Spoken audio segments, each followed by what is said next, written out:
Hey, what's up? Today is day 9 ng ating pagsasabi tungkol sa ating mga dreams sa hinaharap.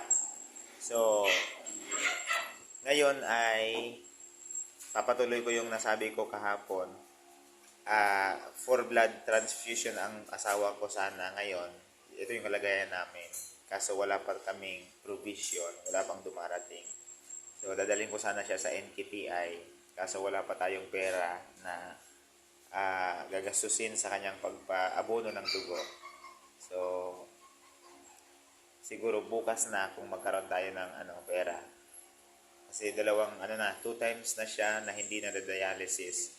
At napakahirap para sa dialysis patient yung yung ganong kalagayan, yung hindi ka ma-dialysis. Kasi yung kidney nila ay dialysis. So ngayon, ipapatuloy ko pa rin yung sasabihin ko, yung pangarap ko. Ito yung pangarap ko. Pangarap ko na magkaroon ng makatides ng 100,000. Pangarap ko na magkaroon ng 10,000 members sa aking church. Tapos pangarap ko na gumaling yung asawa ko sa kanyang chronic kidney disease. Pangarap ko na makapagbigay or makapagpabahay kila mama ng worth of 200,000 kasi 35 years na silang walang bahay.